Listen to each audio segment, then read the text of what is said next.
اهل تفسیر خبره لیکلې ده چې په ټوله زندگی کې یو واري پر نبی علیه الصلاة والسلام درود ویل دا پر هر چا فرض ده. ولی الله جل جلاله امر کړی یا ایها الذین آمنوا ای مومنانو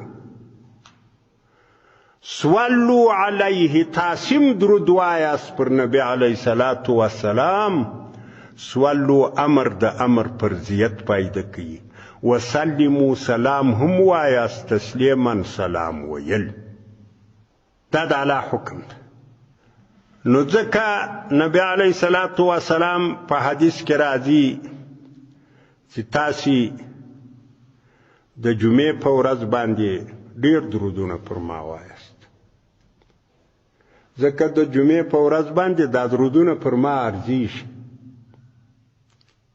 ما ته ښکاره کېږي چې ستا پلاني امتي دونه درودونه پر تا وویل، پلاني دونه وویل، پلاني دونه وویل. حتی بعضې داسې روایات هم شته چې نبي علیه الصلاة والسلام د جمعې په ورځ اروي. د کتاب والا خبره نقل کړې ده،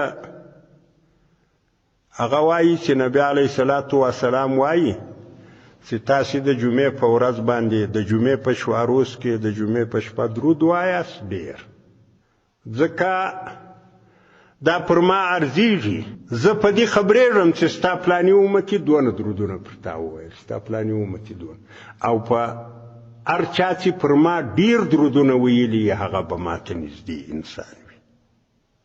نو پر نبی علیه الصلاة والسلام باندې درود ویل دا بهترین عبادت. یو صحابي ده ابی بن کعب رضی الله عنه، هغه و نبی علیه الصلاة والسلام ته ویل چې ای د الله پیغمبره، زه خو د ازما په اورادو کې داسې وردونه لرم چې پر تا باندې درود وایم، نو د دې خپلو اورادو نیمه حصه چې ستا دپاره درود وګرځوم، درېیمه حصه درود وګرځوم، نو دا څنګه د نبي علیه الصلاة والسلام که دې وس وي زیات یې د ولې د الله پیغمبره چې نیمه حصه د خپلو اذکارو اورادو درود وګرځوم پر تا. نبي علیه الصلاة والسلام که دې وس یې زیات یې هغه وویل چې د زما د اورادو دوې برخې درود کم، یوه برخه یې نور اذکار کم، نو دا څنګه د نبي علیه الصلاة والسلام که دې وس یې ډېر یې هغه ورته ویل چې د الله پیغمبره چې دا زما ټول اوراد و اذکار زه په درود کې ختم کم، نو بیا څنګه ده؟ نبي علیه الصلاة والسلام اذن یکفی که بس، نو دغه دې بس ته ویغفر الله لک، ستا دپاره دغه مقام کافي ده او الله جل جلاله به تا ته بخښنه کوي.